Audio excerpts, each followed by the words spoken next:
Hello viewers, நண்பா Nafees. Welcome to Vijay ஸ்பீடாக் and welcome to another video. ஒரு நாட்டுடைய தலைமை சரியில்லைன்னா அந்த நாட்டோட நிலைமை, அந்த நாட்டு மக்களின் நிலைமை என்ன அப்படின்றது இப்போ நம்ம ரீசெண்ட் டேஸில் பார்த்துட்டு இருக்கோம். த்ரூ கிளாம்பாக்கம் பஸ் ஸ்டாண்ட், ஓகேங்களா? ஸோ அங்கே பார்த்தீங்கன்னா ஏகப்பட்ட பிரச்சனைகள், பொங்கல் டயத்துலையும் சரி, இப்போ ரீசெண்டாக அகைன் இந்த 1 or 2 டேஸ்க்கு முன்னாடி பார்த்தீங்கன்னா பயங்கரமான ஒரு இஷ்யூஸ் போயிட்டுருக்கு. சரி, அதெல்லாம் எடுத்துகிட்டு போட்டு நமக்கு என்ன, அதெல்லாம் நமக்கு முக்கியமா அப்படின்னு பல பேர் மீடியாவில் வந்து இன்னமும் விஜய் அவர்களின் வருகையை பற்றி தான் பெரிய விமர்சனம் பண்ணிட்டு இருக்காரு. அதில் முக்கியமாக இந்த விமர்சனம் பண்ணுற தற்கொலை மேக்ஸ்னு சில பேர் இருப்பாங்க. அதில் வந்து பார்த்தீங்கன்னா இந்த விஸ்மி, சத்யன் ராமசாமி, அப்புறம் Ajith fans and Rajini fans, இவங்க எல்லாமே தான் வந்து பார்த்தீங்கன்னா தற்கொலை மேக்ஸ் அப்படின்னு சொல்லுவேன். ஸோ ஏன்னா இதில் வந்து பல இன்சிடென்ட்டை நம்ம வந்து கோர்வையை பார்க்க போகிறோம். வாங்க, என்னோட சேனல் நீங்கள் ஃபஸ்ட் டைம் வரீங்க அப்படின்னா சப்ஸ்கிரைப் பண்ணிட்டு பெல் பட்டனை ப்ரெஸ் பண்ணுங்கள். மறந்துடாமல் லைக்கை பண்ணிவிட்டு ஷேரையும் பண்ணுங்கள். Okay case. அண்ட் அஃப்கோர்ஸ் நான் இந்த ஸ்பீக்கர்லாம் தான் பேசுகிறேன். ஏன்னா ஸ்பீக்கர் ரிப்பேர் ஆயிடுச்சு, அது வாங்கணும். அதனால் முடிஞ்ச அளவுக்கு நான் கொஞ்சம் லவுடாக தான் பேசுகிறேன். இருந்தாலும் கேட்கும் உங்களுக்கு, நீங்கள் லவுட் ஸ்பீக்கர் போட்டுக்கோங்க, ஓகேங்களா? Okay fine. அதாவது இந்த விஸ்மின்னு ஒருத்தர் இருக்கான் பாருங்க, அவன் ஒரு ட்வீட் ஒன்று போட்டிருந்தான் ட்விட்டரில். என்னென்னா விஜய் ரசிகர்கள் முட்டாள்கள் அப்படின்ற மாதிரி ஒரு ட்வீட் ஒன்று போட்டிருந்தான். ஏன் ட்வீட் போட்டிருந்தானா, அவனை எல்லாம் கழுவி ஊற்றிருக்காங்க. நம்ம சரி தளபதி வந்து தலைவர் ஆகிட்டாரு, நம்மளாம் கொஞ்சம் டீசெண்டாக தான் பேசணும் அப்படின்னு நினச்சாலும் இவங்க நம்ம பேச விட மாட்டாங்க போல இருக்குது. பட் இருந்தாலும் பரவாயில்ல, அவர் வேறு, நம்ம வந்து என்னதான் இருந்தாலும் நம்ம அண்ணன் ஒரு தப்பாக பேசினா சும்மா இருக்க முடியுமா? திருப்பி தான் பேசணும். தலைவர் தப்பாக பேசினா சும்மா இருக்க முடியுமா? திருப்பி பேசணும் அப்படின்ற பாயிண்ட் ஆஃப் வியூவில் நான் சில விஷயங்கள்லாம் இங்கே சொல்கிறேன். இந்த விஸ்மின்ற இருக்கான் பாருங்க, வாய் இருக்குல்ல, இந்த வாயை வச்சு தான் பொழப்பை நடத்திட்டு இருக்கான். அதாவது எச்சிலும் எச்ச விஜயை பற்றி பேசினா மட்டும்தான் வருமானம்னே தெரிஞ்ச ஒரு தற்கொலை மேக்ஸ் இது. அது நல்லா பேசணும் சரி, கெட்டதாக பேசணும் சரி, எப்படி பேசினாலும் நமக்கு இவரை பற்றி பேசினா மட்டும்தான் காசு. இந்த காசை வச்சு தான் பொழப்பு நடத்த முடியுன்ற ஒரு நிலையில் இருக்கிற பிஸ்மி போன்றவர்களை வந்து ஃபேன்ஸ் வந்து கமெண்ட்ஸில் கழுவி ஊற்றிட்டாங்க அப்படின்னு சுருன்னு கோவம் வந்து ட்விட்டரில் ஃபேன்ஸை திட்ட தெரியல. உனக்கு யாரை எப்படி பேசணும்னு ஏன் தெரியல? உண்மையாலுமே நீ வந்து சூத்திர உப்பு போட்டு திங்கிறவனா இருந்ததுன்னா, நன்றி இருந்துச்சுன்னா, நீ வந்து தேவையில்லாத விஷயத்த இங்கே பரப்பவும் மாட்டேன், பொய்யான விஷயத்த, தவறான விஷயத்த இங்கே பதிவு செய்ய மாட்டேன். உதாரணத்துக்கு பார்த்தீங்கன்னா, இவங்க ஒரு பேட்டியில் முன்னாடி என்ன சொல்கிறான்னு பார்த்தீங்கன்னா, விஜய் அவர்கள் வந்து 2024 அரசியலில் வந்தால் அவர் கண்டிப்பாக பிஜேபியோட பீட்டர் தான்.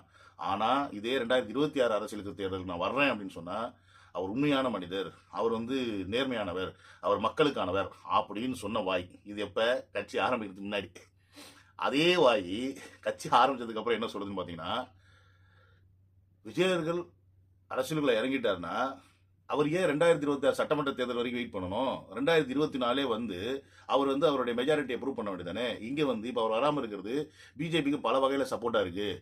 இதே அவர் வந்தாருன்னா பெருமளவில் ஓட்டு வங்கி பிரியும். ஸோ பிஜேபி வந்து பார்த்தீங்கன்னா மண்ணை வீட்டு போகிறதுக்கான ஏகப்பட்ட வாய்ப்புகள் இருக்குன்றது தெரிஞ்சும் விஜயர்கள் வராமல் இருக்கிறதும் பீட்டிமா. டேய், என்னதான்டா சொல்ல வர நீ? கேள்வி இது. அதாவது 2026 தேர்தலை வைத்து இவர் அரசியலுக்கு வந்தால் விஜய் விஜயாகவே வருகிறார், அவருடைய முதலமைச்சர் கனவை நிறைவேற்றிக் கொள்வதற்காக அரசியலுக்கு வருவார் அப்படின்ட்டு நம்ம 100% நம்பலாம். அந்த விஜயை நம்ம எந்த லென்ஸ் வச்சும் பார்க்க வேண்டியதில்லை. அவர் வந்து மிஸ்டர் கிளீன், நோ டவுட். அதே விஜய் 2024 தேர்தலுக்கு களம் இறங்கினால் அவர் நிச்சயமாக பாஜகவுடைய பி டீம் தான், அது நோ டவுட். என்னன்னா இப்ப 2026 தேர்தலுக்கு வர்றாரு அப்படின்னா தெரியும், ஒரு நடிகர் கட்சி ஆரம்பிக்கிறாருன்னா அவருடைய ஆசை, லட்சியம், இலக்கு எல்லாமே முதலமைச்சர் நாற்காலி தான். அதனால அந்த தேர்தலில் அவர் வர்றாரு அப்படிங்கறத நம்ம புரிஞ்சுக்கலாம். இதற்கு மக்களுக்கு நல்லது செய்யறது நோக்கமாக இருந்தால் 2024 மக்களவை தேர்தலே நீங்க களத்துல குதிச்சிருக்கலாம். நீங்க களத்துல குதிக்கணும் நம்ம விரும்பல, ஆனா நீங்க கட்சியை இப்ப தொடங்கிட்டீங்க. அப்ப அடுத்த 2 மாசம் கழிச்சு வர்ற தேர்தலை நான் போட்டியிட மாட்டேன், 2 வருஷம் கழிச்சு தான் போட்டியிடுவேன்னு நீங்க ஒதுக்க கூடாது. ஏன்னா இந்த 2024 தேர்தல்ங்கிறது ரொம்ப கிரிட்டிக்கலான ஒரு தேர்தல். ஏன்னா இந்த தேர்தல்ல என்னதான் சொல்ல வர, இப்படி வந்தாலும் சரி அப்படி வந்தாலும் சரி, அது வேற வாய், இது நாரவாய். நம்ம வடிவேல் சொல்ற மாதிரி, எப்பா காலையில போகும்போது தானப்பா அம்மாவா அம்மா, அது வேற வாய். இப்போ வந்து இப்படி இது நாரவாயின்ற கதையா காசுக்காக என்னெல்லாம் பேசுறாங்க பாருங்க. இவங்க எல்லாம் நம்ம என்ன பண்றது? இவன் மட்டுமா?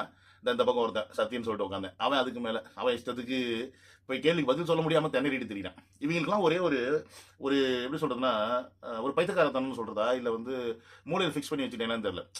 விஜயர்கள், அதாவது நடிகர்கள் நாடாள வரக்கூடாது அப்படின்றது பிஸ்மியோட பொதுவான கருத்து, ஓகேங்களா? அவன் அப்படிதான் சொல்லுவான். என்னுடைய பொதுவான கருத்து பார்த்தீங்கன்னா, நடிகர்கள் நாடாள வரக்கூடாதுங்க. சரி, நடிகர்கள் நாடாள வரக்கூடாது, நான் நீ வாயேன், உன்னை ஏன் இங்கே மதிப்பான்? ஏன்னா நடிகர்கள் நாடாள வரக்கூடாதுன்னு இங்கே வந்து எந்த சட்டமும் கிடையாது. இந்த உலகத்தில் அந்த மாதிரி இல்லாமல் கிடையாது. எல்லா இடத்துலையுமே இருக்குது. நடிகர்கள் வர்றாங்க, அவங்க நாட்டாள வர்றாங்களா இல்லை அவங்க சம்பாதிக்க வர்றாங்களா அப்படின்றது தான் இங்கே மேட்ரு. மக்களுக்கானவர்களா, இந்த மண்ணுக்கானவர்களா, இல்லை வேற ஒரு கட்சிக்கானவர்களான்றதான் இங்கே பேச்சு. ஸோ அந்த பாயிண்ட் ஆஃப் வியூவில் நீங்கள் விஜய் எடுத்து பார்த்தீங்கன்னா அவர் மக்களுக்கானவராக தான் இருக்க போறாரு. ஏன்னா இவ்வளோ பெரிய உச்சத்தில் இருக்கும்போது தன் துறையை விட்டுட்டு இவ்வளோ பெரிய ரிஸ்க் எடுக்க வேண்டிய அவசியம் அவருக்கு எங்கேருந்து வருது? ஓகே கேட்டால் சொல்லுவாங்க இதில் வந்து 10,000 கோடி சம்பாதிக்கலாம், 20,000 கோடி. அப்போ இதை சொல்கிற பரதேசிங்க உங்கள் எல்லாருக்குமே தெரியுது. இங்கே இருக்க அரசியல்வாதிகள் எல்லாமே 10, 20 லட்சக்கணக்கில் லட்சம் கோடியில் வந்து பணம் வந்து ஊழல் பண்ணிட்டு இருக்காங்கன்னு உங்களுக்கு தெரியுது இல்லடா? உங்களுக்கு தெரியுதா இல்லையா? கூமுட்டிங்களா? நீங்களாம் சோத்துல உப்பு போட்டு திங்கிறீங்களா இல்லையா? அப்போ இவ்வளோ நாளாக நீங்களாம் நான் பிடுங்கிட்டு இருக்கீங்களா தான் நான் கேட்குறேன். இவ்வளோ நாளாக நீங்களாம் பிடுங்கிட்டு இருக்கீங்களா? விஜய் அவர்கள் வந்தா அரசியலுக்குள்ள வந்தா இத்தனை ஆயிரம் கோடி ஊழல் பண்ண முடியும்னு சொல்ல தெரியும் உனக்கு. அப்ப இவங்க இருக்கவங்களாம் ஊழல் பண்ணிட்டு இருக்காங்களா இல்லையா? அப்ப பண்ணிட்டு இருக்கவங்கள நீங்க என்ன மயிர பிடுங்குறீங்க? என்ன மசத்துக்கு மாத்தி மாத்தி தேர்ந்தெடுக்கிறீங்க? அப்ப உங்ககிட்ட என்ன இல்ல? உங்ககிட்ட மூளை இல்ல. ஒருத்தர் இதை செய்ய முடியும்னு தெரிஞ்சு நீ அவர் வரக்கூடாதுன்னு தடுக்கிறீங்கன்னா அப்ப செஞ்சுட்டு இருக்கவங்க என்ன பிடுங்குறீங்கன்னு தான் கேள்விங்க. அப்படி செஞ்சனாலதான் இன்னைக்கு கிளம்பாக்கத்துல மக்கள் அவதிப்பட்டு இருக்காங்க. கிளம்பாக்கம்னு மிகப்பெரிய ஒரு பஸ் ஸ்டாண்டை வந்து நீங்க ஆரம்பிக்கிறீங்க. அது வந்து எதற்காகனா சென்னை வந்து வளருதா, அதனால தூக்கிட்டு போய் அங்கே வச்சுட்டாங்களாம். அது வந்து சென்னையில் இருக்க கோயம்பேடு வந்து இவர் வந்து வணிக வேலை லூலு கிட்ட கொடுத்துட்டாப்புல. அவர் லூலு பற்றி நமக்கு தெரியும். நான் ஒரு சப்பார்ட் டைம் ஒரு 5 வருஷம் நான் லூலு ஒர்க் பண்ணியிருக்கேன். அந்த முதலாளி பற்றி நமக்கு தெரியும். முதலாளி தங்கமானவர் தான், அது மாட்டுக்கிறதே கிடையாது. லூலு ஓனர் வந்து இட்ஸ் வெரி குட் பர்சன், ஓகேங்களா. பட் அவங்களுடைய கான்செப்ட் என்னன்னா, அவங்க ஓப்பன் பண்ணுற ஒரு இடம் மையத்தில் இருக்கணும், எப்பவுமே ஒரு சிட்டிக்குள்ளே இருக்கணும், with lot of parking space இருக்கணும், பிரம்மாண்டமாக இருக்கும். அவருடைய ஷாப் மால்ஸ் எல்லாமே பிரம்மாண்டமாக இருக்கும். அதனால் அவங்க எதை வேணால் விலை கொடுத்து வாங்குற அளவுக்கு வசதி படைத்தவர் அப்படின்றது தான் இங்கே உண்மை. அப்படி ஒருத்தர் அப்போ அவர் அந்த மாதிரி இடம் தேவைப்படுதுன்னும் போது அஃப்கோர்ஸ் அரசாங்கம் அவருக்கு தலையசைத்து விட்டது அப்படின்றத நம்ம வந்து எடுத்துக்க வேண்டிய உண்மையாக இங்கே இருக்குது. இதில் உண்மையாலுமே மக்கள் நலனை கருதி இவங்க கிளம்பாக்கத்தில் போய் வச்சாங்கன்னா, ஸோ மக்கள் நலனை கருதி நீ கிளம்பாக்கத்தில் வைக்கிற ஏற்பாடுகள்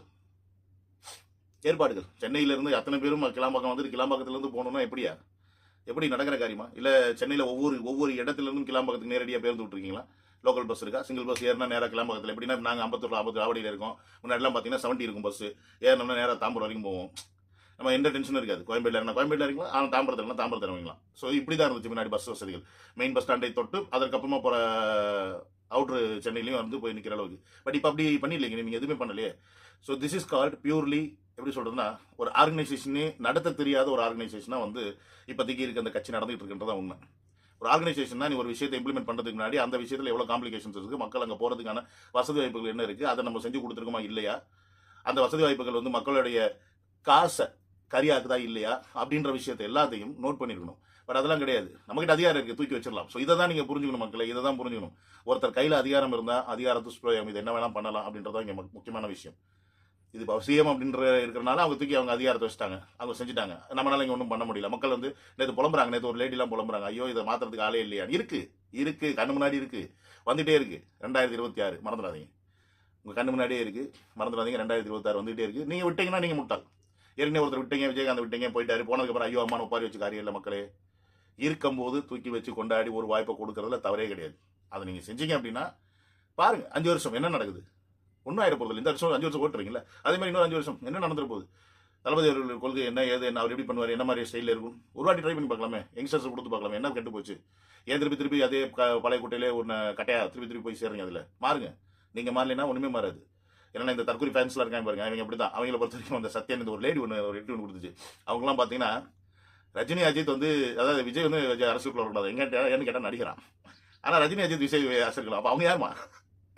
ஸோ இதுதான் அவங்களுடைய தற்கொலை மேக்ஸ். நீ ஃபேன், அவங்க ஃபேன் அப்படின்றனால பைத்தியக்காரத்தனமாக இருக்கலாம். பட் நீ ஃபேனாக இருக்கிறியா, தமிழ்நாட்டுடைய பிரஜையாக இருக்கியா அப்படின்றது நீ தான் யோசிக்கணும். ஃபேன் நீ யாருக்கு வேணா இருக்கலாம். இங்கேருந்து அர்னால்டுக்கு இருக்கலாம், டாம் குரூஸ் இருக்கலாம், ஷாருக்கானுக்கு இருக்கலாம், மகேஷ் பாபுக்கு இருக்கலாம், இந்த பக்கம் மோகன்லால் மம்முட்டி, நீ யாருக்கு வேணா ஃபேனாக இருக்கலாம். திரையில பார்த்து கொண்டாடலாம். அவங்களால உனக்கு 2-2.5 மணி நேரம் சந்தோஷம் கொடுக்க முடியும், நீ ஃபேனாக இருக்கிற பட்சத்தில் அவங்கள ஸ்க்ரீனில் பார்க்கும்போது. பட் வாழ்நாள் ஃபுல்லாக உனக்கு சந்தோஷத்தை கொடுக்கணும் அப்படின்னா அதற்கு நீ உனக்கான தலைவனை தேர்ந்தெடுக்கணும். அந்த தலைவன் உனக்கானவனாக இருக்கணும், உன்னை நேசிக்கிறவனாக இருக்கணும், உன்னுடைய கஷ்டத்தை புரிஞ்சுக்கிறவனாக இருக்கணும், உனக்கு ஒன்றுனா துடிக்கிறவனாக இருக்கணும். அப்படி ஒரு தலைவன் தான் இப்போ வந்துட்டாரு. 2026 அவருக்கான ஒரு இடத்த கொடுக்கறதும் கொடுக்காம இருக்கிறதும் உங்கள் கையில் இருக்குது. கொடுத்தா உங்களுக்கான இடம் உங்களிடத்தே இருக்கும். இல்லைன்னா இன்னைக்கு கிளம்பாக்கன்ற மாதிரி நாளைக்கு என்ன வேணால் நடக்கலாம், எப்படி வேணால் நடக்கலாம். முடிவு உங்கள் கையில். சொல்ல வேண்டியது சொல்லியாச்சு. See you on another video. Love you all. Take care. Bye bye.